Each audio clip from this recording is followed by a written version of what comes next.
عورتوں کو جو پیریڈ آتا ہے، صحابہ نے اللہ کے نبی سے پوچھا کہ اللہ کے نبی جب عورتیں پیریڈ میں ہوں تو کیا ہم ان کے ساتھ کھانا کھا سکتے ہیں کہ نہیں، ان کے ساتھ اٹھ بیٹھ سکتے ہیں کہ نہیں، ان کے شریر کو ٹچ کر سکتے ہیں کہ نہیں؟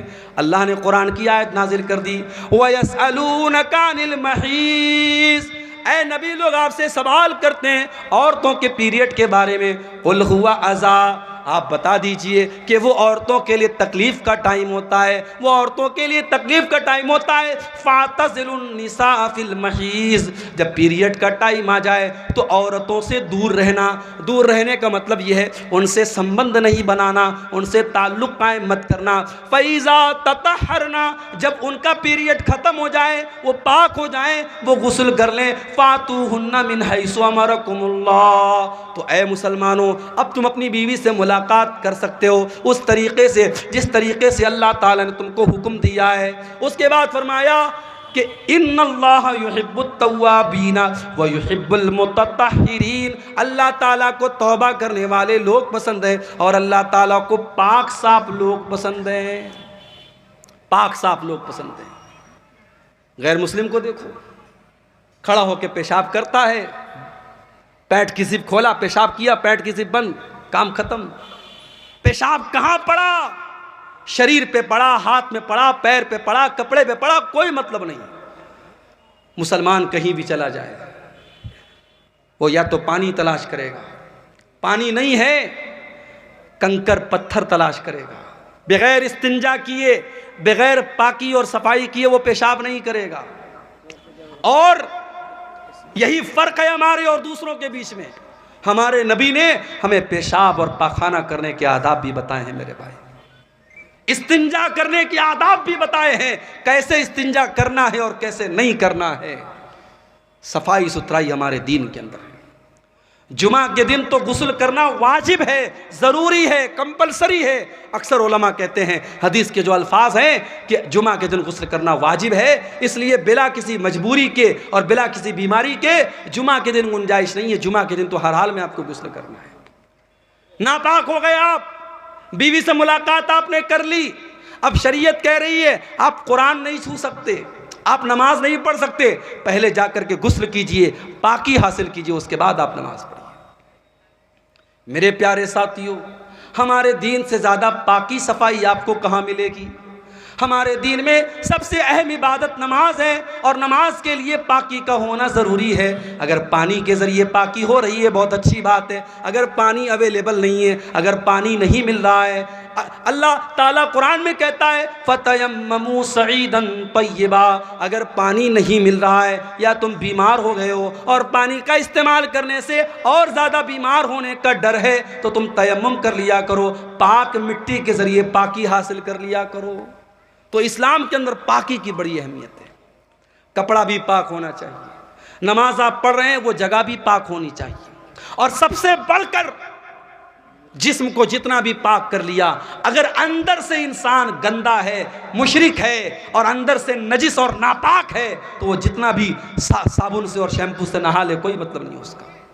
اسی لیے قرآن کہتا ہے انما المشرکون نجس، مشرک لوگ ناپاک ہیں، فلا یقربوا المسجد الحرام، جو مشرک ہے وہ ہماری مسجد کے قریب نہ آئے، وہ خانہ کعبہ کے قریب نہ آئے۔ اے اللہ وہ تو صابن سے نہاتا ہے، وہ تو شیمپو سے نہاتا ہے، اللہ نے فرمایا اس کا شریر تو پاک ہے، اس کا جسم تو پاک ہے، مگر جو اللہ کے علاوہ کسی غیر کے در پہ جا کے سر جھکا رہا ہے اس کا شریر تو پاک ہے لیکن اس کی روح ناپاک ہے، وہ اندر سے ناپاک ہے، ایسا آدمی میرے خانہ کعبہ کے قریب نہ آئے۔ تو اپنے عقیدے کو بھی پاک کرو۔ بِأَيْدِيكُمْ إِلَى التَّهْلُكَةِ، اے ایمان والو اپنے آپ کو ہلاکت میں مت ڈالو۔ آج کل ایک نعرہ چلتا ہے my body is my choice, میرا جسم میری مرضی۔ ارے نہ جسم تیرا ہے نہ مرضی تیری چلے گی۔ عورت ایسا کپڑا پہن کر کے نکلتی ہے کہ اگر یہ کہا جائے کہ وہ عورت ننگی ہے تو غلط نہیں ہوگا۔ جسم پر دو چار دھاگے پڑے ہیں اور عورت گھوم رہی ہے، اور کوئی اگر اعتراض کرتا ہے تو کہتی ہے مائی باڈی مائی چوائس، میرا جسم میری مرضی۔ کان کھول کر کے سن لو، نہ جسم تمہارا ہے نہ مرضی تمہاری ہے، یہ جسم بھی اللہ تعالیٰ کا ہے اور مرضی بھی اللہ تعالیٰ کی چلے گی۔ اسی لیے اسلام کے اندر سوسائڈ کرنا حرام ہے، آتم ہتیا کرنا حرام ہے، خودکشی کرنا حرام ہے۔ یہ زندگی اللہ کی امانت ہے اور اللہ تعالیٰ کی اجازت کے بغیر آپ کو کوئی ادھیکار نہیں ہے، آپ کو کوئی حق نہیں ہے کہ آپ اپنی زندگی کو ختم کریں۔ اب ہمارے جو بھائی بیڑی پیتے ہیں، ہمارے جو بھائی کھینی کھاتے ہیں، ہمارے جو بھائی سگریٹ پیتے ہیں، ہمارے جو نوجوان بھائی گٹکا کھاتے ہیں، بڑے پریم سے، بڑے پیار سے، بڑی محبت سے کہنا چاہتا ہوں، فتویٰ اپنی جگہ ہے، علماء کے بیانات اپنی جگہ ہیں، بس قرآن کی ایک آیت پڑھ رہا ہوں، وَلَا تُلْقُوا بِأَيْدِيكُمْ إِلَى التَّهْلُكَةِ۔ اللہ فرماتا ہے اے میرے بندو، ایسا کوئی کام نہ کرو جس سے تم ہلاک ہو جاؤ، اپنے آپ کو ہلاکت میں نہ ڈالو، اپنی جان کو برباد نہ کرو۔ اے گٹکا کھانے والے، تیرے گٹکے کے پیکٹ پر لکھا ہے ٹوبیکو کازز کینسر۔ سگریٹ پینے والے، تیرے سگریٹ کے پیکٹ پر لکھا ہے ٹوبیکو کازز کینسر۔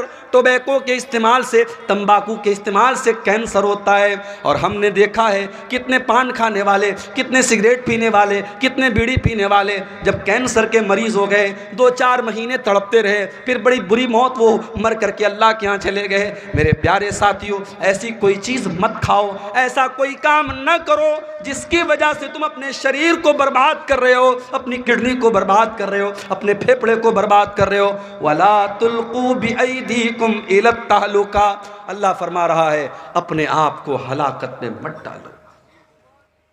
اور کھل کے ایک بات کہوں، ہو سکتا ہے کچھ لوگوں کو برا لگے مگر میں کھل کے بول دیتا ہوں۔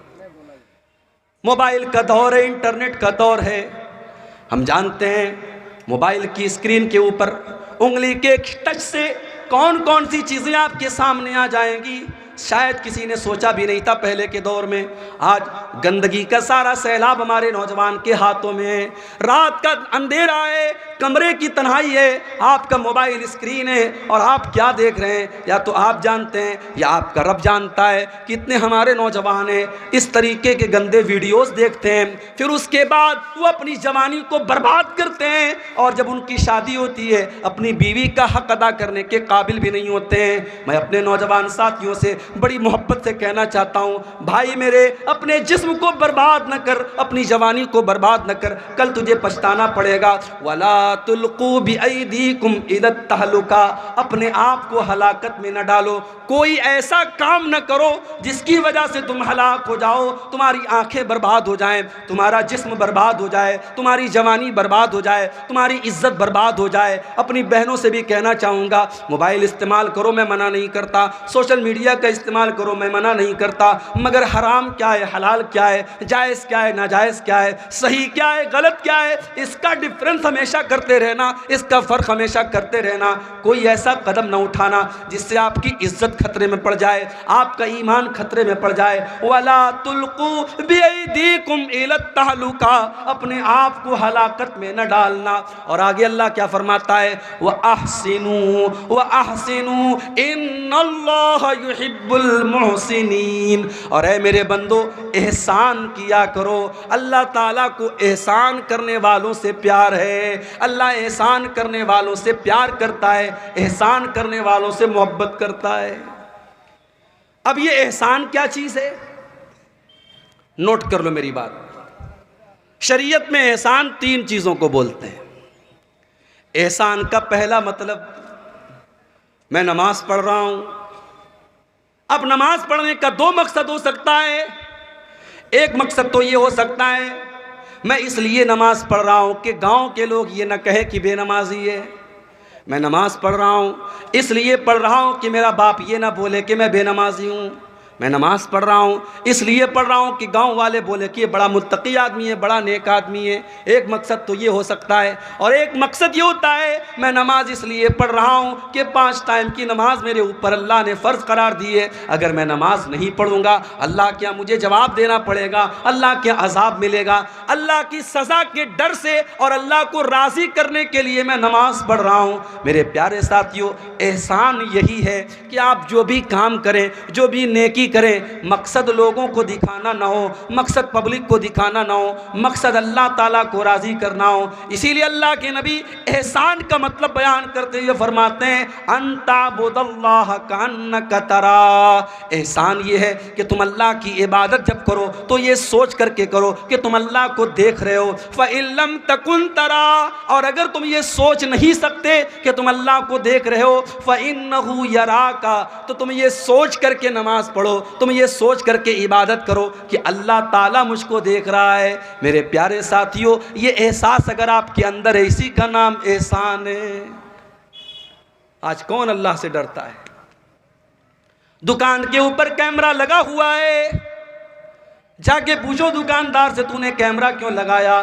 تیری دکان پر 5-5 10-10 کیمرے کیوں لگے ہیں؟ جاؤ کٹیہار کے بڑے بڑے شو روم میں چلے جاؤ، جا کر کے دکانداروں سے پوچھو تم نے اپنی دکان پر اتنے بڑے بڑے کیمرے کیوں لگائے ہیں؟ وہ بولے گا ہم نے سرکشا کے لیے لگائے ہیں، ہم نے سیکیورٹی کے لیے لگائے ہیں، اگر ہماری دکان کا مال کوئی چرا کے لے کے جانے لگے گا ہم کیمرے سے پکڑ لیں گے، ہم کیمرے سے دیکھ لیں گے۔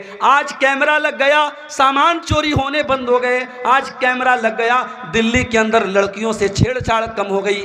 آج کیمرہ لگ گیا، ریپ کی گھٹنائیں کم ہو گئی۔ کیمرہ لگ گیا، انسان ڈر گیا، نہیں یار کیمرہ لگا ہوا ہے، سب ریکارڈ ہو رہا ہے۔ میرے پیارے ساتھیوں، انسان کے بنائے ہوئے کیمرے سے ڈر گیا۔ انسان کا بنایا ہوا کیمرہ تو فیل بھی ہو سکتا ہے، انسان کا بنایا ہوا کیمرہ تو خراب بھی ہو سکتا ہے۔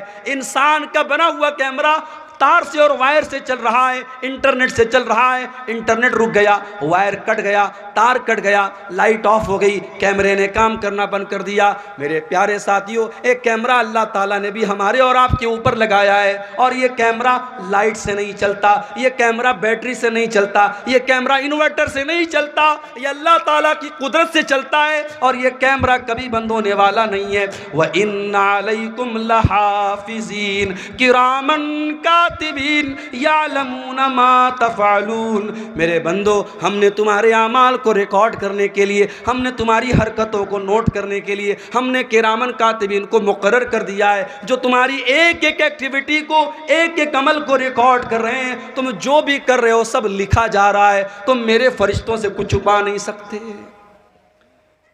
آپ جلسے میں گئے تھے، سامنے کوئی خوبصورت لڑکی آ رہی تھی، آپ ماشاءاللہ کرتا پائجامہ بھی پہنے ہوئے تھے، آپ نے سر پہ ٹوپی بھی لگائی تھی۔ آپ نے سوچا کہ ڈائریکٹ اگر لڑکی کو دیکھوں گا گاؤں والے سوچیں گے بڑا بےہودہ آدمی ہے، بڑا بدتمیز آدمی ہے۔ آپ نے نظریں کہیں اور کر دی، نشانہ کہیں اور کر دیا، آپ کی نگاہیں کہیں اور ہیں، نشانہ کہیں اور ہے، کوئی دوسرا آدمی دیکھنے والا نہیں ہے۔ اللہ فرماتا ہے یعلم خائنۃ الاعین وما تخفی الصدور۔ اللہ تو وہ ہے جو تمہاری آنکھوں کی چوری کو بھی جانتا ہے۔ جب تمہاری آنکھیں ادھر ادھر چکر لگاتی ہیں، تمہارے آنکھیں کہیں ہوتی ہیں، نشانہ کہیں ہوتا ہے۔ وما تخفی الصدور، اللہ تو وہ ہے جو تمہارے دل کے اندر چھپے ہوئے راز اور بھید کو بھی جانتا ہے۔ اس سے بچ کے کہاں جاؤ گے میرے بھائی؟ اس کا کیمرہ تو کبھی بند نہیں ہوگا، اور کل قیامت کا دن جب آئے گا اور ہم اور آپ اللہ کے پاس جائیں گے، ہماری زندگی بھر کے کیمرے کی ریکارڈنگ ہمارے سامنے رکھ دی جائے گی۔ وَوُضِعَ الْكِتَابُ، تمہاری زندگی بھر کی کتاب، تمہارا نام اعمال، تمہارا سارا کچا چٹا تمہارے سامنے رکھ دیا جائے گا۔ فَتَرَى الْمُجْرِمِينَ مُشْفِقِينَ مِمَّا فِيهِ وَيَقُولُونَ يَا وَيْلَتَنَا مَا لِهَذَا الْكِتَابِ لَا يُغَادِرُ صَغِيرَةً وَلَا كَبِيرَةً إِلَّا أَحْصَاهَا۔ اور بندہ کہے گا اے اللہ یہ کیسی کتاب ہے، یہ کیسا رجسٹر ہے، یہ کیسا نام اعمال ہے، اس کے اندر کوئی چھوٹا سے چھوٹا اور بڑا سے بڑا کوئی عمل ایسا نہیں ہے جو اس کے اندر ریکارڈ نہ کیا گیا ہو۔ تو احسان کا ایک مطلب یہ ہے میرے بھائی کہ جو بھی عمل کرو اللہ کو راضی کرنے کے لیے کرو، کسی کو دکھانے کے لیے مت کرو۔ مگر وہ دور ختم ہو گیا۔ پہلے کے دور میں لوگ نیکی کرتے تھے تو چھپ کر کے کرتے تھے۔ کہاوت تھی نیکی کر دریا میں ڈال، کہاوت تھی نیکی کر دریا میں ڈال، آج سوشل میڈیا کا دور آ گیا، اب کہاوت بدل گئی، اب نیکی کر اسٹیٹس پر ڈال، نیکی کر انسٹاگرام پر ڈال، نیکی کر فیس بک پر ڈال، نیکی کر واٹس ایپ پر ڈال، نیکی کر اخبار میں ڈال، نیکی کر میڈیا میں ڈال۔ نہیں میرے پیارے ساتھیو، اپنی نیکیوں کو برباد نہ کرو۔ ان تعبد اللہ کانک تراہ، احسان یہ ہے کہ تم اللہ کی جب بھی عبادت کرو، جب بھی تم کوئی نیک عمل کرو، یہ سوچ کر کے کرو ہم اللہ کو دیکھ رہے ہیں، اور اگر یہ سوچ نہ سکو تو یہ سوچ کر کے کرو کہ اللہ ہم کو دیکھ رہا ہے۔ بجھتے پارین؟ احسان کا مطلب سمجھ گئے؟ یہ کیا ہے؟ کسی نے چندہ دیا ہے؟ سونے کا ہے؟ ماشاءاللہ، یہ کسی ماں بہن کی طرف سے یہ سونے کی، ہمارے اس کو ناکی کا ہے نا، یہ ناک کی مچھی، چلو بھئی یہ نیا نام پتہ لگا، ناک کی مچھی آئی ہے۔ اللہ تعالیٰ اس بہن کے صدقے کو قبول فرمائے، اور اللہ تعالیٰ اس صدقے کو اس کی نجات کا ذریعہ بنا دے، آمین۔ لیجئے، تو احسان کا پہلا مطلب میں نے آپ کو سمجھا دیا۔ اب احسان کا دوسرا مطلب سمجھ لو۔ اتنا سمجھا کہ کوئی نہیں بولے گا بھائی میں ایک ایک بات بیچ بیچ میں بنگلہ میں بھی سمجھاؤں گا، تھوڑا آپ کو ہنساؤں گا بھی انشاءاللہ۔ احسان کا دوسرا مطلب، جو کام کرو پرفیکٹ کرو۔ اللہ کے نبی کو وہ کام پسند تھا، کانا اذا عمل عملا یتقنہ، اللہ کے پیارے نبی جب بھی کوئی کام کرتے تھے پرفیکٹ کرتے تھے۔ کام جب بھی کرو صحیح کرو۔ اگر آپ نماز پڑھتے ہیں، ہمارے بہت سارے بھائی جب نماز پڑھتے ہیں ان کو یہ بھی پتہ نہیں کہ ہاتھ کہاں باندھنا ہے، کوئی نیچے باندھ رہا ہے، کوئی بالکل اوپر باندھ رہا ہے، کوئی پیٹ پر باندھ رہا ہے۔ بھائی صاحب، نہ پیٹ پر ہاتھ باندھنا سنت ہے، نہ ناف کے نیچے سنت ہے، نہ بالکل اوپر سنت ہے، سینے پر ہاتھ باندھنا ہے۔ رکوع میں جانا ہے تو پیٹھ کو بالکل برابر رکھنا ہے، پیٹھ کو اور سر کے لیول کو برابر رکھنا ہے۔ سجدے میں جانا ہے تو کم سے کم بدن کا 7 حصہ زمین پر ہونا چاہیے، دونوں ہاتھ زمین پر ہونا چاہیے، دونوں گھٹنا زمین پر ہونا چاہیے، دونوں پیر کی ہتھیلی زمین پر ہونی چاہیے، اور ناک اور ماتھا زمین پر ہونا چاہیے۔ نماز پڑھ رہا ہے آدمی لیکن صحیح طریقے سے نہیں پڑھ رہا ہے۔ احسان یہ ہے آپ جب بھی نماز پڑھیں صحیح طریقے سے پڑھیں۔ اللہ کے نبی نے دیکھا ایک آدمی نماز پڑھ رہا ہے، بہت جلدی پڑھ رہا ہے، پھٹافٹ پڑھ رہا ہے۔ آپ نے جب اس نے سلام پھیر لیا، اس نے آ کر کے اللہ کے نبی کو سلام کیا، آپ نے سلام کا جواب دیا اور آپ نے فرمایا ارجع فصلی فإنک لم تصلی، اے میرے بھائی جاؤ تم پھر سے نماز پڑھو، تم نے نماز نہیں پڑھی۔ صحابی پھر گئے، پھر سے نماز پڑھی، پھر آ کر کے سلام کیا، آپ نے سلام کا جواب دیا، آپ نے کہا تم جا کر کے پھر سے نماز پڑھو، تم نے نماز نہیں پڑھی۔ 3 بار ایسا ہو گیا۔ صحابی بولے اے اللہ کے نبی میں تو اپنی طرف سے اچھی نماز پڑھ رہا ہوں، مجھے نہیں پتا کہ اس سے اچھی کیسے پڑھی جاتی ہے۔ آپ نے نماز کا طریقہ بتایا، آپ نے فرمایا جب تم نماز میں کھڑے ہوا کرو اطمینان سے کھڑے ہوا کرو، سکون سے کھڑے ہوا کرو، اللہ اکبر کہہ کر کے ہاتھ باندھا کرو، سورہ فاتحہ پڑھا کرو، کوئی سورت ملا لیا کرو، پھر جب رکوع میں جایا کرو اطمینان سے رکوع کیا کرو، جب رکوع سے اٹھا کرو اطمینان سے کھڑے ہو جایا کرو، پھر آرام سے سجدہ کیا کرو، پھر آرام سے سجدے سے اٹھا کرو، اطمینان سے نماز پڑھا کرو، تب جا کر کے تمہاری نماز پوری ہوگی۔ احسان کا ایک مطلب یہ بھی ہے جو کام کرو پرفیکٹ طریقے سے صحیح طریقے سے کرو۔ یہاں تک کہ جب آپ جانور کے گردن پہ چھری چلا رہے ہو، اللہ کے نبی فرماتے ہیں اذا قتلتم فاحسنوا القتل واذا ذبحتم فاحسنوا الذبح، جب تم اپنے جانوروں کو ذبح کرو تو صحیح طریقے سے ذبح کرو، اس کا طریقہ سمجھ لو کہ کہاں پہ چھری رکھنا ہے، کون سی رگ کو کاٹنا ہے، کب کاٹنا ہے۔ جب ذبح کرو تو صحیح طریقے سے ذبح کرو، اپنی چھری کو تیز کر لیا کرو، چھری ایسی نہ ہو کہ بیچارہ جانور تڑپ تڑپ کر کے مرے، چھری اتنی تیز ہو کہ ایک بار چھری چلاؤ اور جانور کی جان نکل جائے، چھری کو پہلے سے تیز کر لو تاکہ اپنے جانوروں کو آرام پہنچاؤ۔ تو یہ ہے احسان کا دوسرا مطلب۔ احسان کا تیسرا مطلب بھلائی کرنا، اچھا سلوک کرنا، اپنی زبان کے ذریعے، اپنے عمل کے ذریعے فائدہ پہنچانا، احسان کرنا. اور جب احسان آپ کریں گے تو سب سے پہلے کس کے ساتھ کریں گے؟ فرمایا وَبِالْوَالِدَيْنِ احسانا، اپنے ماتا پتا کے ساتھ، اپنے ماں باپ کے ساتھ آپ کو احسان کرنا ہے. مولوی صاحب میرے باپ نے میرے ساتھ بہت غلط کام کیا ہے، میرے باپ نے جائیداد سے مجھ کو بے دخل کر دیا ہے، 4 بھائیوں کو جائیداد میں حصہ دیا اور مولوی صاحب میرے باپ نے مجھ کو جائیداد میں حصہ نہیں دیا. آپ کے باپ نے غلط کیا، نا انصافی کی، ظلم کیا، آپ کے باپ کی اللہ تعالیٰ کے یہاں پکڑ ہوگی، مگر پھر بھی اس غلط کرنے کے باوجود آپ کی ذمہ داری ہے وَبِالْوَالِدَيْنِ احسانا، آپ اپنی ذات سے اپنے ماں باپ کو تکلیف نہ پہنچانا، جہاں تک ہو سکے ان کے ساتھ اچھا سلوک کرتے رہنا. بہت مشکل کام ہے مگر کرنا ہے. رشتہ داروں کے ساتھ احسان کرنا، پڑوسیوں کے ساتھ احسان کرنا، اپنے آس پاس کے لوگوں کے ساتھ احسان کرنا، ہر مسلمان کے ساتھ احسان کرنے کی کوشش کرنا. تو اللہ کو احسان کرنے والے لوگ بہت پسند ہیں. آگے بڑھتے ہیں. دوسری چیز جو اللہ تعالیٰ کو بہت پسند ہے، بلا من اوفا بعہدہ واتقا، جو انسان اپنے وعدے کو پورا کرتا ہے اور اللہ سے ڈرتا ہے، متقی بن جاتا ہے، تقوی والا بن جاتا ہے. وہ کان کھول کر کے سن لے، فَإِنَّ اللَّهَ يُحِبُّ الْمُتَّقِينَ، اللہ تعالیٰ کو تقوی والے لوگ بہت پسند ہیں.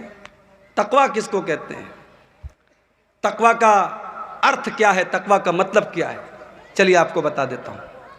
تقوی کا مطلب یہ ہے کہ میرے اور گناہ کے بیچ میں ایک رکاوٹ آ جائے، ایک آڑ آ جائے کہ نہیں یار یہ گناہ کا کام ہے، میں نہیں کروں گا. ہمارے اور گناہوں کے بیچ میں ایک رکاوٹ آ جائے، اللہ کا ڈر آ جائے، اللہ کا خوف آ جائے، اسی کا نام تقوی ہے. اللہ کے نبی ایک واقعہ بیان فرماتے ہیں کہ 3 دوست تھے جو ایک مرتبہ سفر پہ جا رہے تھے. راستے میں بارش ہونے لگی، پہاڑ کے اوپر تینوں چڑھ گئے. ایک گفا تھی، ایک غار تھا، تینوں غار کے اندر داخل ہو گئے. اچانک ایک بہت بڑا سا پتھر آیا اور غار کا منہ بند ہو گیا. تینوں غار کے اندر قید ہو گئے. اب تینوں نے آپس میں مشورہ کیا کہ ہم لوگ تو بہت بڑی مصیبت میں پڑ گئے، اب چلو ہم لوگ اللہ تعالیٰ سے کوئی دعا کرتے ہیں، کوئی ایسا عمل اللہ تعالیٰ کے سامنے بیان کرتے ہیں جو عمل ہم نے اللہ تعالیٰ کو خوش کرنے کے لیے کیا تھا. ہو سکتا ہے کہ اللہ تعالیٰ ہمارے اس عمل کے بدلے ہماری مصیبت ختم کر دے. پتہ یہ چلا زندگی میں کچھ نیکیاں ایسی کر کے رکھو کہ جو صرف آپ کو پتہ ہو اور اللہ کو پتہ ہو. مصیبت پڑنے پر اور آزمائش آنے پر اللہ سے کہہ سکو کہ اے اللہ وہ نیکی میں نے صرف تیرے لیے کی تھی، اللہ کسی کو نہیں بتایا تھا، کوئی نہیں جانتا تھا. اس نیکی کا حوالہ آپ دے سکیں. تینوں غار کے اندر پھنسے ہوئے ہیں، پہاڑ کی گفا کے اندر پھنسے ہوئے ہیں اور تینوں اپنی اپنی نیکیوں کو بیان کر رہے ہیں. ان تینوں میں ایک آدمی کہتا ہے اے اللہ میری ایک چچا زاد بہن تھی، میری چچا کی لڑکی تھی اور میں اس سے بہت پیار کرتا تھا، بہت محبت کرتا تھا، میں اس سے بہت پیار کرتا تھا، میں اس کو پانا چاہتا تھا، اس کے ساتھ اپنی شہوت کو پوری کرنا چاہتا تھا، مجھے موقع نہیں مل رہا تھا. ایک مرتبہ ایسا ہوا کہ گاؤں میں سوکھا پڑ گیا، قحط سالی پڑ گئی، لوگ اناج کے دانے دانے کو ترسنے لگے. وہ چچا زاد بہن، وہ چچا کی لڑکی میرے پاس آتی ہے اور مجھ سے مدد مانگتی ہے. میں کہتا ہوں میں تجھ کو 100 درہم دوں گا یا 100 دینار دوں گا. درہم کا بھی لفظ حدیث میں آتا ہے، دینار کا بھی لفظ حدیث میں آتا ہے. میں نے کہا میں تجھ کو 100 دینار دوں گا، شرط یہ ہے تجھے میرے ساتھ غلط کام کرنا پڑے گا، میری برسوں کی آرزو پوری کرنی پڑے گی، میری ہوس کو بجھانا پڑے گا.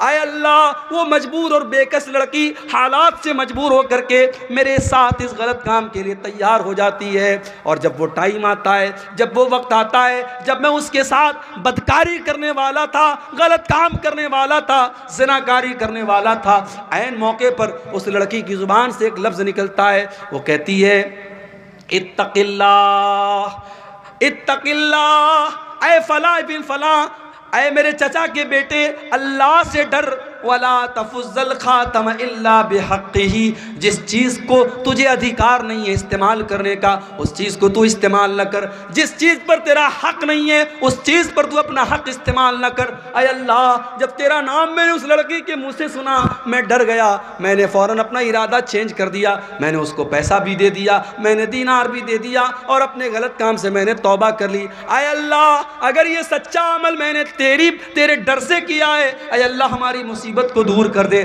لمبی حدیث ہے، تینوں نے دعا کی، اللہ تعالیٰ نے مصیبت کو دور کر دیا۔ میرے پیارے ساتھیوں تقویٰ اسی کا نام ہے، تقویٰ اسی کا نام ہے۔ ہماری اور اللہ کی نافرمانی کے بیچ میں اور گناہ کے بیچ میں ایک بیریئر آ جائے، ایک رکاوٹ آ جائے، ایک دیوار کھڑی ہو جائے، اسی دیوار کا نام تقویٰ ہے۔ اسی لیے ایک بہت بڑے امام پیدا ہوئے ہیں، حضرت امام طلق بن حبیب۔ امام طلق بن حبیب کہتے ہیں تقویٰ کا مطلب اور تقویٰ کا ارتھ بتاتے ہوئے کہتے ہیں کہ تقویٰ یہ ہے کہ تم کوئی نیکی کا کام کرو اللہ تعالیٰ کی روشنی میں کرو، اللہ کی روشنی میں تم نیکی کا کام کرو اور اللہ کے ڈر سے، اللہ کو راضی کرنے کے لیے کرو، اور کسی گناہ سے بچو تو اللہ کے ڈر سے بچو اور اللہ کی طرف سے روشنی میں، اللہ کی روشنی میں اس گناہ سے بچ جاؤ۔ اور حضرت ابو ہریرہ اور بعض روایات میں حضرت عمر کا نام آتا ہے کہ حضرت عمر فاروق نے حضرت ابی بن کعب سے پوچھا تھا کہ اے ابی بن کعب تقویٰ کس چیز کا نام ہے؟ حضرت ابی بن کعب بھی صحابی ہیں، حضرت عمر بھی صحابی ہیں، صحابی سے پوچھ رہے ہیں کہ تقویٰ کس چیز کا نام ہے؟ حضرت ابی بن کعب کہتے ہیں اے امیر المومنین حل مررت بطریق ذات شوکت، کیا آپ کبھی ایسے راستے سے گزرے ہیں جہاں دونوں طرف کانٹے دار جھاڑی ہو، جہاں دونوں طرف کانٹے دار راستہ ہو؟ حضرت عمر نے کہا کہ ہاں ایسے راستے سے میں گزرا ہوں۔ حضرت ابی بن کعب نے کہا ایسے راستے سے اگر آپ گزریں گے تو کیسے گزریں گے؟ حضرت عمر نے کہا اشمر عن ثوبی، اپنا کپڑا سمیٹ لوں گا، اپنے دامن کو بچا لوں گا اور سنبھال کر کے قدم رکھوں گا تاکہ کہیں کوئی کانٹا مجھے چبھ نہ جائے۔ کہا اے امیر المومنین یہی تو تقویٰ ہے، یہی تو اللہ کا ڈر ہے۔ چاروں طرف شیطان کے بچھے ہوئے کانٹے ہیں، خواہشات کے کانٹے ہیں، اچھاؤں کے کانٹے ہیں، شیطان نے چاروں طرف کانٹے بچھا دیے اور ان کانٹوں سے اللہ کے دین پر بچتے ہوئے چلتے چلے جانا، اسی کا نام تقویٰ ہے۔ میرے پیارے ساتھیوں دین کے اوپر چلنا آج کے دور میں آسان کام تو نہیں ہے۔ آپ دین پر چلیں گے دنیا آپ کا مذاق بھی اڑائے گی، آپ کے ماں باپ بھی آپ کے خلاف ہو جائیں گی، آپ کی بیوی بھی آپ کو تانا مارے گی، آپ کے سماج میں بھی آپ کو لوگ بہت برا بھلا کہیں گے، مگر آپ کو تقویٰ کے راستے پر چلتے چلے جانا ہے۔ جو صحیح ہے، جو اللہ کی نظر میں بہتر ہے، جو اچھا ہے، ہمیں وہی کام کرتے چلے جانا ہے۔ ارے پبلک کو خوش کرنے کے چکر میں نہ پڑو، پبلک تو کبھی آپ سے خوش نہیں ہوگی، لوگ تو کبھی آپ سے خوش نہیں ہوں گے۔ جب آپ مر جائیں گے، جب آپ کا انتقال ہو جائے گا، آپ کی قبر پہ جب لوگ مٹی دینے آئیں گے، لوگ کہیں گے یار بڑا اچھا انسان تھا، بڑا نیک انسان تھا۔ لوگ آپ کی تعریف آپ کی زندگی میں بہت مشکل سے کریں گے۔ میرے پیارے ساتھیوں لوگوں کو خوش کرنے کے چکر میں نہ پڑنا، اللہ کو خوش کرنے کے چکر میں پڑنا۔ اسی لیے ایک مرتبہ حضرت معاویہ رضی اللہ تعالیٰ عنہ نے حضرت عائشہ کو خط لکھا اور کہا کہ اے اماں عائشہ مجھے کوئی مختصر سی نصیحت کر دیجئے جو میرے کام آئے۔ تو حضرت عائشہ نے اللہ کے پیارے نبی کی حدیث لکھ کر کے بھیج دی۔ کہا اے امیر معاویہ میں نے اللہ کے پیارے نبی کو یہ فرماتے ہوئے سنا ہے من التمس رضا اللہ فی سخط الناس، جو انسان اللہ تعالیٰ کو راضی کرتا ہے، لوگوں کو ناراض کر کے اللہ کو راضی کر لیتا ہے، اللہ کو خوش کر لیتا ہے، ایسے انسان کے لیے اللہ تعالیٰ کافی ہو جاتا ہے، اللہ اس کی مدد کرتا ہے۔ وَمَنِ الْتَمَسَ سَخَطَ اللَّهِ بِرِضَى النَّاسِ، اور جو اللہ کو ناراض کر کے لوگوں کو خوش کرنے کے چکر میں پڑ جاتا ہے، اللہ ایسے بندے سے روٹھ جاتا ہے اور اللہ اس کو لوگوں کے حوالے کر دیتا ہے۔ تو تقویٰ یہ ہے میرے پیارے ساتھی، لوگوں کی پرواہ مت کرو، اللہ کی پرواہ کرو، اللہ کا ڈر ہمارے دل میں پیدا ہو جائے، اسی کا نام تقویٰ ہے۔ اور اللہ کو متقی لوگ بہت پسند ہے۔ اور آگے بڑھیے، اللہ تعالیٰ کو ایسے لوگ بھی بہت پسند ہیں جو توبہ کر لیتے ہیں، جو گناہ کرنے کے بعد، غلطی کرنے کے بعد ان کے دل میں یہ احساس پیدا ہوتا ہے کہ میں نے غلط کام کیا ہے۔ آپ گاڑی چلا رہے ہیں، لابھا اسٹیشن آپ کو جانا ہے، غلطی سے آپ نے مالدہ والا شمسی والا راستہ پکڑ لیا، راستے میں احساس ہوا کہ یار میں نے غلط ٹریک پکڑ لیا، آپ نے گاڑی کو گھما دیا، یو ٹرن لے لیا۔ عربی میں یو ٹرن لینے کو توبہ کہا جاتا ہے۔ اللہ کے دین سے آپ ہٹ گئے، کوئی گناہ کا کام آپ نے کیا، اچانک آپ کو احساس ہوا کہ میں نے غلط کیا، جہاں آپ کو احساس ہوا آپ نے اپنا راستہ فوراً چینج کر لیا، آپ نے گناہ کو چھوڑ دیا، اسی کا نام توبہ ہے۔ اور اللہ قرآن میں کہتا ہے ان اللہ یحب التوابین، او لوگو اللہ تعالیٰ توبہ کرنے والوں سے محبت کرتا ہے۔ ایک بات بولوں، ہم انسان ہیں، ہم فرشتے نہیں ہیں۔ کوئی جتنا بھی نیک انسان اور متقی انسان ہے، اگر وہ یہ کہتا ہے کہ میں نے کبھی گناہ نہیں کیا، جھوٹ بول رہا ہے۔ ہر انسان کے دامن پہ دو چار دھبے موجود ہیں میرے بھائی۔ یہ الگ بات ہے کسی کے دامن کے دھبے نظر آ رہے ہیں اور کسی کے دامن کے دھبوں پر اللہ تعالیٰ نے پردہ ڈال کے رکھا ہے، لیکن ہر انسان گنہگار ہے۔ گناہ کا ہونا یہ بڑی بات نہیں ہے، گناہ کا ہو جانا یہ کوئی بہت بڑی بات نہیں ہے۔ گناہ کے ہونے کے بعد دل میں اگر یہ فیلنگ آ رہی ہے، یہ احساس ہو رہا ہے کہ ہم نے غلط کام کیا ہے اور آدمی توبہ کر لیتا ہے، تو ایسے لوگوں اللہ تعالیٰ کیا کامیاب ہو جائیں گے۔ اللہ نے فرمایا والذین اذا فعلوا فاحشة او ظلموا انفسهم ذکروا اللہ، میرے نیک بندے وہ ہیں، میرے جنتی بندے وہ ہیں، جب ان سے کوئی غلط کام ہو جاتا ہے، کوئی گناہ کا کام ہو جاتا ہے، جب وہ اپنی جان کے اوپر ظلم کر لیتے ہیں، ذکروا اللہ، وہ اللہ تعالیٰ کو یاد کرتے ہیں، فاستغفروا لذنوبہم، اور اپنے گناہ کی معافی مانگتے ہیں، اللہ سے اپنے گناہ سے توبہ کرتے ہیں، استغفار کرتے ہیں۔ وَمَن يَغْفِرُ الذُّنُوبَ إِلَّا اللَّهُ، اور اگر اللہ تعالیٰ معاف نہیں کرے گا تو کون کرے گا؟ اگر اللہ نہیں کرے گا تو کون کرے گا؟ وَلَمْ يُصِرُّوا عَلَى مَا فَعَلُوا وَهُمْ يَعْلَمُونَ، اور اللہ کے نیک بندے گناہ کے اوپر جمے نہیں رہتے، گناہ کے اوپر ڈٹے نہیں رہتے۔ گناہ کے اوپر کبھی ڈٹنے کی کوشش مت کرو، کبھی گناہ پر ڈٹائی مت کرو میرے پیارے ساتھیوں۔ اگر گناہ ہو گیا، غلطی ہو گئی، اللہ کی نافرمانی ہو گئی، تو ابلیس والا طریقہ مت اپناؤ۔ ابلیس کا طریقہ کیا تھا؟ ابلیس نے غلط کام بھی کیا، اور جب اللہ تعالیٰ نے کہا کہ تو نے سجدہ کیوں نہیں کیا آدم کو، تو ابلیس نے ڈھٹائی سے کام لیا۔ ابلیس نے کہا میں کیوں سجدہ کروں، میں بہتر ہوں آدم سے، تو نے آدم کو مٹی سے بنایا، مجھے آگ سے بنایا، میں کیوں سجدہ کروں آدم کو۔ ابلیس نے گناہ بھی کیا، اور گناہ کرنے کے بعد اپنے گناہ کی دلیل بھی دینے لگا، اور گناہ کے اوپر ڈٹ گیا۔ ابلیس کا طریقہ مت اپنائیے، آدم کا طریقہ اپنائیے۔ آدم علیہ السلام سے غلطی ہو گئی، ان کو احساس ہوا کہ میں نے بہت بڑا گناہ کر دیا، انہوں نے اللہ کی بارگاہ میں توبہ کی، ہمارے باپ آدم نے بھی کی اور ہماری ماں حوا نے بھی کی۔ ربنا ظلمنا انفسنا وان لم تغفر لنا وترحمنا لنکونن من الخاسرین، اے ہمارے پروردگار، ہم نے اپنی جان کے اوپر بہت ظلم کر لیا، بہت غلطی کر لی، اے اللہ اگر تو نے نہیں بخشا اور تو نے رحم نہیں کیا تو ہم خسارہ اٹھانے والوں میں سے ہو جائیں گے۔ تو توبہ کرنے والے اللہ تعالیٰ کو بہت پسند ہے۔ اور آگے بڑھیے، اللہ تعالیٰ کو پاک صاف لوگ بھی بہت پسند ہیں۔ پاک صاف، پاک صاف بجھتے پاریں، سمجھ رہے پاک صاف کس کو کہتے ہیں؟ جو ہر اعتبار سے پاک رہتا ہو، شریر بھی پاک، آتما بھی پاک، ظاہر بھی پاک اور باطن بھی پاک، جسم بھی پاک اور روح بھی پاک۔ اللہ کو پاک لوگ بہت پسند ہیں۔ ابھی کچھ دنوں پہلے میرا ایک پروگرام تھا بریلی میں۔ بریلی یو پی کے اندر ایک جگہ ہے، اور وہاں کی دو چیزیں بڑی مشہور ہیں۔ ایک تو بریلی کا پاگل خانہ بہت مشہور ہے، اور دوسرے بریلی کے اندر ایک درگاہ ہے۔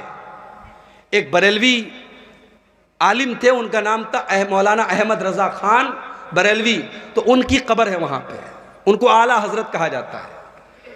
تو جب میں بریلی گیا تو وہاں کے نوجوانوں نے کہا کہ مولانا چلیے آپ کو اعلیٰ حضرت کی قبر پہ لے کے چلتے ہیں۔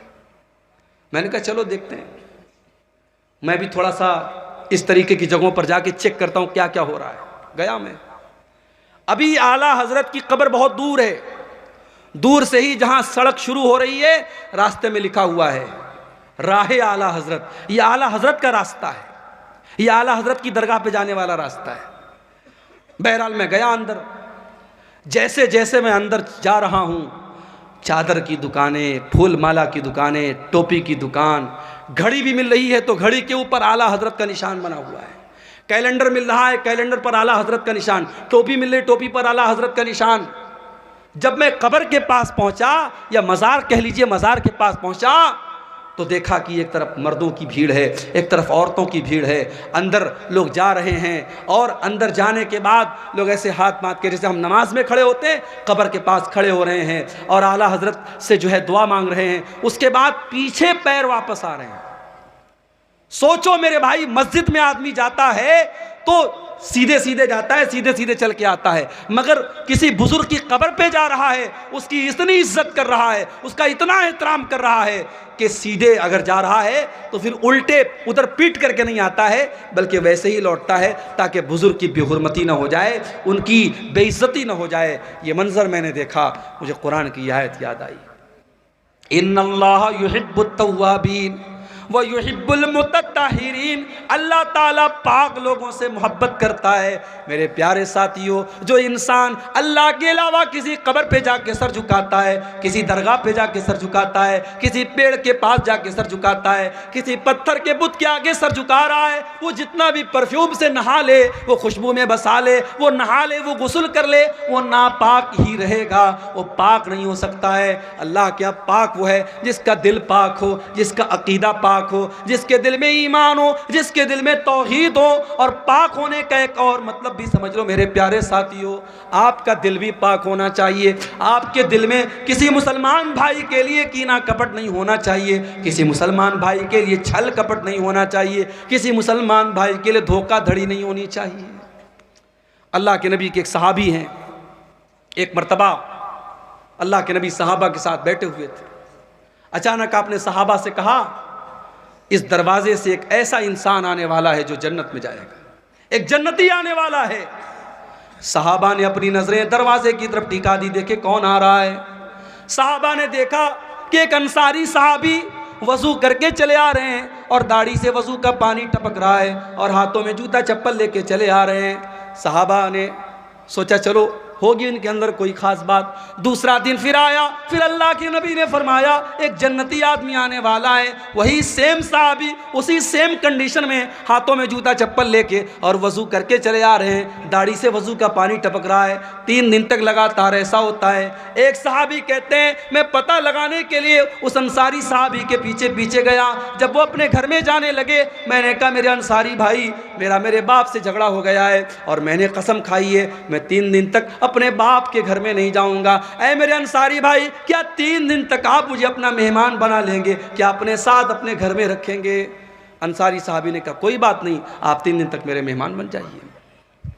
میری پیاری ماں بہنوں، آج گھر میں مہمان آتا ہے، بہت ساری عورتوں کے پیشانی پر بل پڑ جاتا ہے، بہت ساری عورتوں کے ماتھے پر بل آ جاتا ہے، یہ مہمان کہاں سے آ گئے، یہ مصیبتیں کہاں سے آ گئیں۔ شاعر کہتا ہے اللہ میرے رزق کی برکت نہ چلی جائے، اللہ میرے رزق کی برکت نہ چلی جائے، 2 روز سے گھر میں کوئی مہمان نہیں ہے۔ مہمان برکت لے کے آتا ہے۔ مہمان اگر آپ کے گھر میں آیا ہے، اس کی بے عزتی نہ کرنا، اس کی توہین نہ کرنا، اس کی خدمت میں کمی نہ کرنا۔ اگر کرو گے تو یہ بھی ایمان کی کمی کی نشانی ہے۔ انصاری صحابی نے ایک بار جا کر کے اپنی بیوی سے نہیں پوچھا کہ کھانا بنا ہے کہ نہیں بنا ہے، کتنا بنا ہے، اناج گھر میں ہے کہ نہیں، تیل گھر میں ہے کہ نہیں۔ صحابہ کرام کے مکانات بڑے چھوٹے چھوٹے تھے، مگر دل بہت بڑا تھا۔ انصاری صحابی نے 1 منٹ سوچے بغیر کہا کہ اے میرے بھائی کوئی بات نہیں، آپ آ جائیے میرے گھر میں، آپ مہمان بن جائیے۔ صحابی گئے، 3 دن تک انصاری صحابی کے گھر میں رہے، اور 3 دن جب انہوں نے گزارا تو دیکھا کہ جتنی نماز ہم پڑھتے ہیں وہ بھی پڑھتے ہیں، جتنی نیکی ہم کرتے ہیں وہ بھی کرتے ہیں، کوئی خاص بات نہیں ہے، کوئی اسپیشل بات نہیں ہے۔ جب 3 دن گزر گیا، انہوں نے کہا کہ اے میرے انصاری بھائی، دیکھیے میرا مقصد یہ جاننا تھا کہ آپ کے اندر ایسی کون سی اسپیشل چیز ہے کہ اللہ کے نبی نے آپ کو لگاتار 3 دن تک جنتی کہا ہے۔ میں نے 3 دن تک آپ کے گھر میں رہ کر کے دیکھا، آپ کے اندر کوئی اسپیشل چیز تو مجھے نظر نہ آئی۔ اب آپ بتا دیجئے کون سی خاص بات آپ کے اندر ہے۔ انصاری صحابی نے کہا دیکھو میرے بھائی، میرے اندر ایسی کوئی خاص بات نہیں ہے، جو ہے وہ تم نے دیکھ لیا، لیکن ایک چیز میرے اندر ہے، لا اجد فی قلبی غشا لأحد من المسلمین، میں اپنے دل میں کسی مسلمان کے ساتھ فراڈ نہیں رکھتا، اپنے دل میں کسی مسلمان کے لیے کینہ نہیں رکھتا، کسی مسلمان کے لیے چھل کپٹ نہیں رکھتا، ولا احسد احدا علی نعمت، اور اگر میرے کسی مسلمان بھائی کو اللہ تعالیٰ نے کسی نعمت سے نوازا ہے، پیسہ دے دیا، دولت دے دیا، عزت دے دیا، شہرت دے دیا، میں کسی مسلمان سے حسد نہیں کرتا۔ آج سماج کو دیکھ لو، بھائی بھائی سے حسد کر رہا ہے، بھائی بھائی سے حسد کر رہا ہے، پڑوسی پڑوسی سے حسد کر رہا ہے، ساڑو ساڑو سے حسد کر رہا ہے، رشتہ دار سے حسد کر رہا ہے۔ میرے پیارے ساتھیو، اللہ تعالیٰ کو پاک صاف لوگ پسند ہیں۔ اگر آپ چاہتے ہیں اللہ آپ سے محبت کرے، اپنے دل کو چھل کپٹ سے پاک کر لو، اپنے دل کو حسد سے پاک کر لو، اور آگے بڑھیے۔ اللہ کو ایک اور چیز بہت پسند ہے، اور وہ چیز کیا ہے؟ وہ چیز ہے توکل کرنا، اللہ کے اوپر وشواس کرنا، اللہ کے اوپر بھروسہ کرنا۔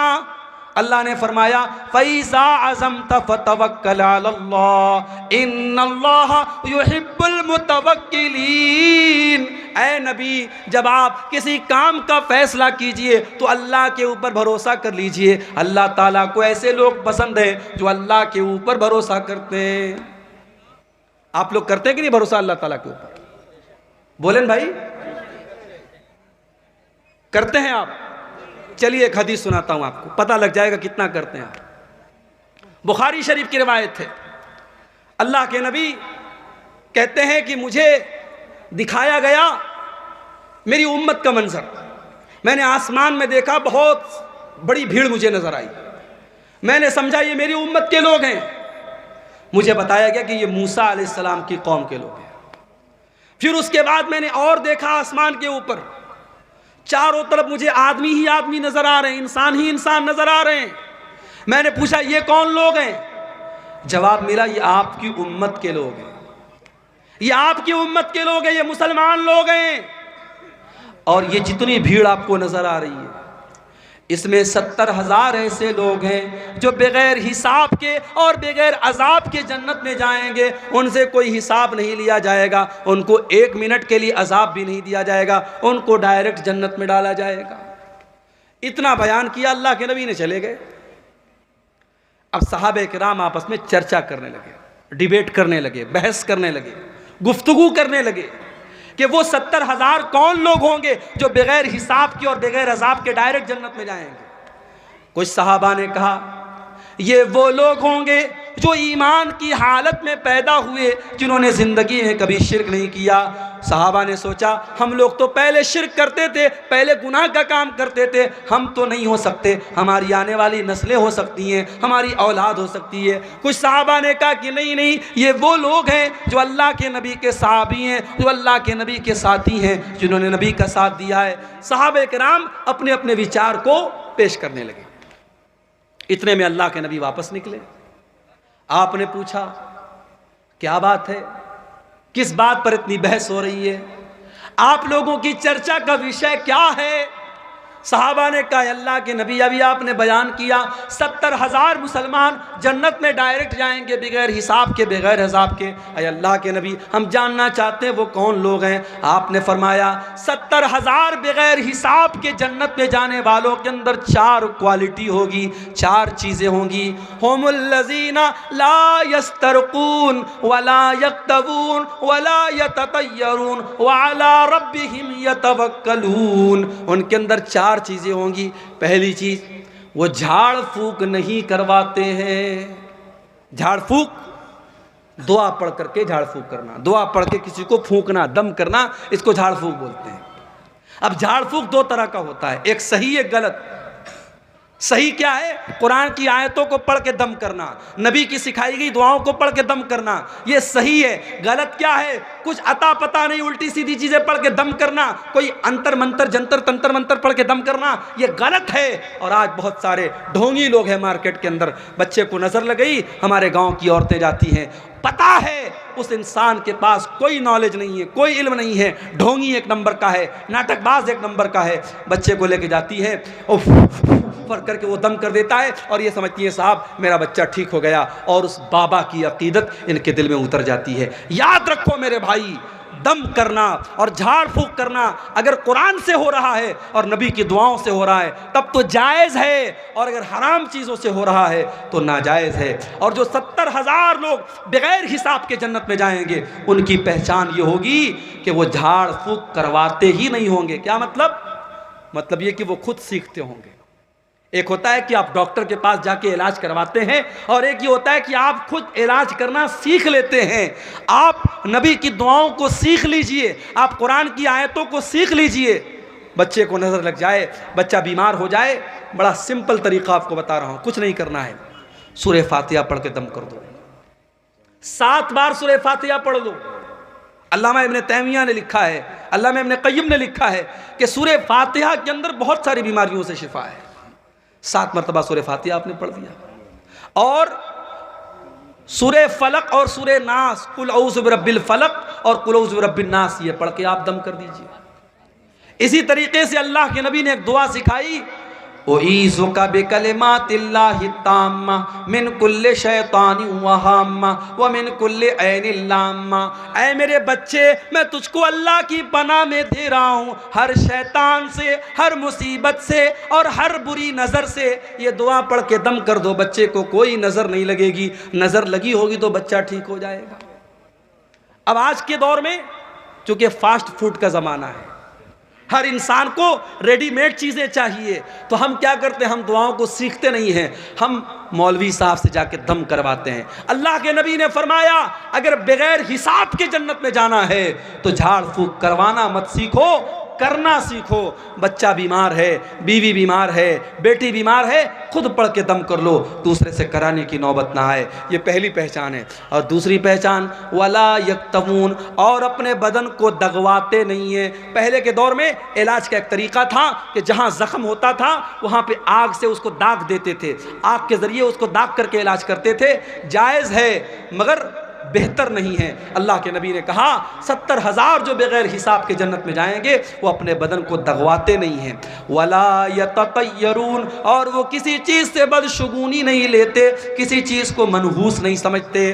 جیسے بعض لوگ کیا ہوتے ہیں، 3 تاریخ کو شادی نہیں کرتے، 13 تاریخ کو شادی نہیں کرتے، 23 تاریخ کو شادی نہیں کرتے، بعض لوگ محرم میں شادی نہیں کرتے، بعض لوگ گاڑی چلا رہے ہیں سامنے سے بلی گزر گئی تو بریک مار دیتے ہیں، نہیں صاحب بلی نے راستہ کاٹ دیا۔ تو یہ ساری چیزیں بدشگونی ہیں، اور اسلام کے اندر بدشگونی حرام ہے میرے پیارے ساتھیوں۔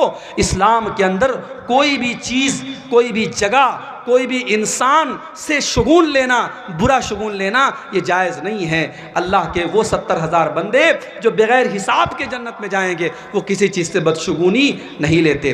وَعَلَىٰ رَبِّهِمْ يَتَوَكَّلُونَ، وہ 70,000 لوگ اللہ تعالیٰ کے اوپر بھروسہ کرتے ہیں، اللہ کے اوپر وشواس کرتے ہیں، اللہ کے اوپر یقین رکھتے ہیں۔ تو یہ 4 چیزیں اگر ہم اپنے اندر پیدا کر لیں تو ہم ان خوش نصیب لوگوں میں شامل ہو سکتے ہیں جن کو بغیر حساب کے اللہ تعالیٰ جنت میں داخل کرے گا۔ تو اللہ کو توکل کرنے والے، اللہ کے اوپر بھروسہ کرنے والے لوگ بہت پسند ہے۔ اور یہاں ایک بات میں اور بتا دوں، آپ بیمار ہو گئے، آپ بیمار ہو گئے، اب آپ کے پاس 2 راستہ ہے۔ ایک راستہ یہ ہے کہ آپ ڈاکٹر کے پاس جائیں، علاج کروائیں، اور ایک راستہ ہے صاحب ہم ڈاکٹر کے یہاں نہیں جائیں گے، ہم علاج نہیں کروائیں گے، ہمیں بیماری اللہ دیتا ہے، اللہ ہی ٹھیک کرے گا۔ اگر یہ سوچ کر کے آپ ڈاکٹر کے یہاں نہیں جاتے ہیں تو یہ توکل نہیں ہے، یہ غلط ہے، یہ حرام ہے۔ شریعت یہ کہتی ہے آپ ڈاکٹر کے ہاں جائیں گے، آپ علاج کروائیں گے، لیکن ہاں آپ یہ عقیدہ رکھیں گے کہ ڈاکٹر سے ہم علاج تو کروا رہے ہیں، ہم انجیکشن تو لے رہے ہیں، ہم آپریشن تو کروا رہے ہیں، ہم میڈیسن تو لے رہے ہیں، مگر اس دوا کے اندر، اس انجیکشن کے اندر، اس ڈاکٹر کے علاج کے اندر شفا پیدا کرنے والا اللہ ہے۔ اللہ چاہے گا انجیکشن سے ہم ٹھیک ہو جائیں گے، اللہ نہیں چاہے گا انجیکشن لگے گا پھر بھی ہم ٹھیک نہیں ہوں گے۔ یہ عقیدہ اگر رکھا جائے تو یہ توکل ہے میرے پیارے ساتھیوں۔ تو اللہ کی ذات پر بھروسہ بھی کرنا ہے اور اسباب بھی اختیار کرنا ہے، ان دونوں کے مکسچر کا نام توکل ہے۔ اللہ کے اوپر بھروسہ کر کے اسباب کو چھوڑ دینا یہ توکل نہیں ہے۔ اور آگے بڑھیے، اللہ کو اور کیا پسند ہے؟ اللہ کو فرائض کی پابندی بہت پسند ہے. فرض نماز، رمضان کا فرض روزہ، فرض زکوٰۃ، فرض حج، اگر اس کی پابندی آپ کرتے ہیں اللہ کو بہت پسند ہے. اللہ تعالیٰ فرماتا ہے میرا بندہ جب فرائض کو ادا کرتا ہے، فرض نماز پڑھتا ہے، فرض روزہ رکھتا ہے، فرض زکوٰۃ دیتا ہے، فرض حج کرتا ہے، میرا بندہ میرے قریب آتا ہے. اس کے بعد جب میرا بندہ نوافل کا اہتمام کرنے لگتا ہے، نفل روزہ رکھنے لگتا ہے، نفل نمازیں پڑھنے لگتا ہے، نفل عبادتیں کرنے لگتا ہے، میرا بندہ میرے اور زیادہ قریب آنے لگتا ہے. یہاں تک کہ میں اپنے بندے سے محبت کرنے لگتا ہوں، اور جب میں اپنے بندے سے محبت کرنے لگتا ہوں میں اپنے بندے کا کان بن جاتا ہوں جس سے وہ سنتا ہے، میں اپنے بندے کی آنکھیں بن جاتا ہوں جس سے وہ دیکھتا ہے، اور میں اپنے بندے کا ہاتھ بن جاتا ہوں جس سے وہ پکڑتا ہے، اور میں اپنے بندے کا پیر بن جاتا ہوں جس سے وہ چلتا ہے. کیا مطلب؟ آنکھ بن جاتا ہوں، کان بن جاتا ہوں. اس کا مطلب یہ ہوا کہ جب آپ فرائض کی پابندی کریں گے، نوافل کی پابندی کریں گے، اللہ آپ کے کانوں کی حفاظت کرے گا، اللہ آپ کی آنکھوں کی حفاظت کرے گا، اللہ آپ کے ہاتھوں کی حفاظت کرے گا، اللہ آپ کے پیروں کی حفاظت کرے گا. آپ کان سے کوئی غلط بات نہیں سنیں گے، آپ آنکھوں سے کوئی غلط بات نہیں دیکھیں گے، آپ ہاتھوں سے کسی غلط بات کو ٹچ نہیں کریں گے، آپ پیروں سے کسی غلط چیز کی طرف چل کے نہیں جائیں گے. جب اللہ محبت کرتا ہے اللہ آپ کی حفاظت کرتا ہے، آپ کے باڈی اور آپ کے شریر کی اللہ تعالیٰ حفاظت کرتا ہے اور گناہوں سے آپ کو بچاتا ہے. ایک اور چیز ہے جو اللہ کو بہت پسند ہے. اللہ کے نبی کے پاس ایک صحابی آتے ہیں، اے اللہ کے نبی آپ سے ایک سوال پوچھنا چاہتا ہوں، مجھے کوئی ایسا عمل بتا دیجئے جو اگر میں وہ عمل کر لوں تو میں جنت میں چلا جاؤں. او لوگو، تم بھی اپنے مولویوں سے مسئلہ پوچھتے ہو، الٹی سیدھی چیزیں پوچھتے ہو، الٹے سیدھے سوالات پوچھتے ہو. ابھی آج واٹس ایپ پر ایک لڑکی کا میسج آیا، ایک عورت کا میسج آیا، مولوی صاحب میں ایک لڑکے سے پیار کرتی ہوں، لڑکا مجھ سے جان چھڑانا چاہتا ہے، لڑکا مجھ سے پیچھا چھڑانا چاہتا ہے، لیکن میں اسی لڑکے سے شادی کرنا چاہتی ہوں، کوئی دعا بتا دیجئے، کوئی وظیفہ بتا دیجئے تاکہ وہ لڑکا میرا ہو جائے. میں نے کہا یا اللہ یہ مصیبت ہے. میں نے فوراً اس کو بلاک مارا. یہ آج کے دور میں ہو رہا ہے. لوگ میرے پاس سوال کرتے ہیں، شیخ صاحب میں ایک لڑکی سے بہت محبت کرتا ہوں، اس کا باپ تیار نہیں ہو رہا ہے، تو شیخ صاحب کوئی دوا بتا دیجئے کہ باپ راضی ہو جائے. بھائی سیدھی سی بات ہے، اگر آپ کو کوئی رشتہ پسند ہے، کسی لڑکی کے بارے میں آپ نے سنا وہ لڑکی نیک ہے، اچھی ہے، دیندار ہے، خوبصورت ہے، رشتے کا پیغام بھیجو. لڑکی کے ماں باپ تیار ہیں، اچھی بات ہے، تیار نہیں ہے تو کام ختم. حرام طریقہ اسلام میں نہیں ہے، ناجائز راستہ اسلام میں نہیں ہے. اسلام کا یہ کانسیپٹ نہیں ہے کہ آپ پہلے چکر چلائیں اور اس کے بعد شادی کریں. تو آج کل مولویوں سے سوالات عجیب و غریب کرتے ہیں. بعض لوگ تو اتنے فالتو سوالات کرتے ہیں کہ سیدھے ان کو بلاک کرنے کا من کرتا ہے. صحابہ اللہ کے نبی کے پاس آتے تھے، سوال کیسے کرتے تھے؟ اخبرنی عن عمل یدخلنی الجنہ، اے اللہ کے نبی مجھے ایسا عمل بتا دیجئے اگر وہ عمل میں کروں تو میں جنت میں چلا جاؤں. آپ نے فرمایا دو کام کر لو، ازہد فی الدنیا یحبک اللہ، دنیا سے اپنی دلچسپی ختم کر دو، دنیا سے اپنا انٹرسٹ ختم کر دو، اللہ تم سے محبت کرنے لگے گا. دنیا کے چکر میں نہ پڑو، دنیا میں رہو، دنیا کماؤ، مگر دنیا سے دل مت لگاؤ. جگہ جی لگانے کی دنیا نہیں ہے، یہ عبرت کی جا ہے، تماشا نہیں ہے. دنیا سے دل مت لگاؤ میرے بھائی، یہ بے وفا ہے یہ دنیا. جائیداد بنانے والے زمین کے نیچے دفن ہیں، بینک بیلنس اکٹھا کرنے والے زمین کے نیچے دفن ہیں، اپنی طاقت کا غلط استعمال کرنے والے زمین کے نیچے دفن ہیں. دنیا سے اپنا انٹرسٹ ختم کر دو، جیسے ہمارے نبی نے ختم کیا تھا. ہمارے نبی کیسے رہتے تھے دنیا میں؟ ہمارے نبی صلی اللہ علیہ وسلم دنیا میں کیسے رہتے تھے؟ صحابہ کرام نے اللہ کے نبی کو دیکھا، آپ ایک چٹائی پر لیٹے ہوئے ہیں، معمولی سی چٹائی پر لیٹے ہوئے ہیں اور پیٹ پر چٹائی کے نشانات پڑے ہوئے ہیں. آپ نے فرمایا، صحابہ نے کہا اے اللہ کے نبی آپ چٹائی پر لیٹتے ہیں، آپ کی پیٹ پر یہ نشان پڑ جاتا ہے، ہمیں اچھا نہیں لگتا ہے، اے اللہ کے نبی ہمیں اجازت دیجئے ہم آپ کے لیے گدے کا انتظام کر دیں، ہم آپ کے لیے آرام دہ بستر کا انتظام کر دیں. آپ نے فرمایا نہیں نہیں اے میرے صحابہ، مالی ولی دنیا، میرا دنیا سے کیا لینا دینا ہے، انا الا کراکب استظل تحت شجرۃ، ارے میں تو ایک مسافر کی طرح ہوں۔ ایک مسافر جب سفر پہ نکلتا ہے کسی پیڑ کے نیچے آرام کرنے کے لیے لیٹ جاتا ہے، تھوڑی دیر آرام کرتا ہے، پھر اپنی منزل کی طرف چلا جاتا ہے۔ یہ دنیا میری وقتی آرام گاہ ہے، یہ دنیا میری منزل نہیں ہے، میری منزل اللہ کی آخرت ہے، میری منزل جنت ہے۔ آپ لوگوں کی منزل کیا ہے؟ بولیے، جنت پانا ہے نہیں پانا ہے؟ یہ اتنا بڑا پروگرام ہوا، یہ آپ کو جنت میں لے کے جانے کے لیے انتظام کیا گیا۔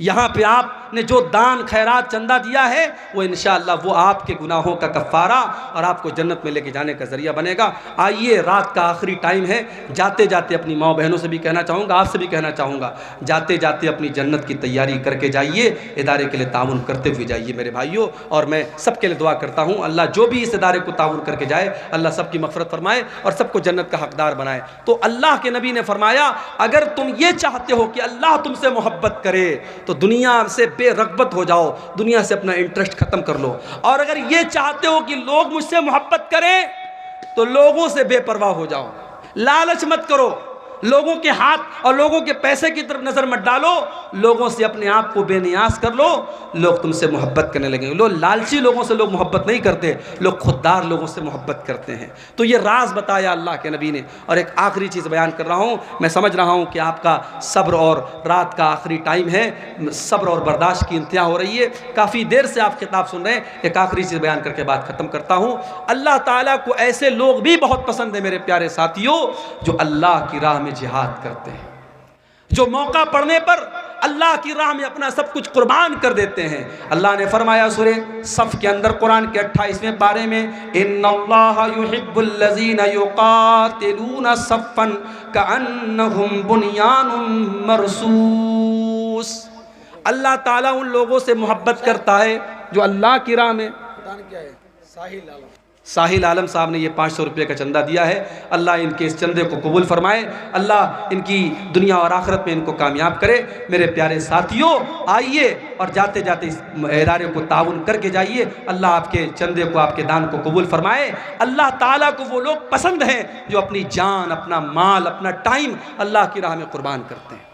اگر آپ اللہ کی راہ میں کچھ قربان نہیں کرتے تو کم سے کم دل میں یہ تمنا رکھو، اگر موقع پڑا تو ہم جان قربان کر دیں گے۔ اللہ کے نبی فرماتے ہیں، لَوَدِدْتُ أَنْ أُقْتَلَ فِي سَبِيلِ اللَّهِ، میری تمنا ہے، میری آرزو ہے کہ میں اللہ کی راہ میں قتل کر دیا جاؤں، ثم احیا، اور پھر اللہ مجھے دوبارہ زندگی دے، ثم اقتل، اور پھر میں قتل کر دیا جاؤں، بار بار میں قتل کیا جاؤں اور بار بار مجھے زندہ کیا جائے۔ یہ شیش محمد بھائی نے 500 روپے کا تعاون پیش کیا ہے، اللہ ان کے چندے کو بھی قبول فرمائے۔ میرے پیارے ساتھیوں، اللہ کے نبی صلی اللہ علیہ وسلم تمنا کر رہے ہیں، کیا ہمارے دل میں یہ تمنا ہے؟ کیا ہمارے دل میں یہ آرزو ہے؟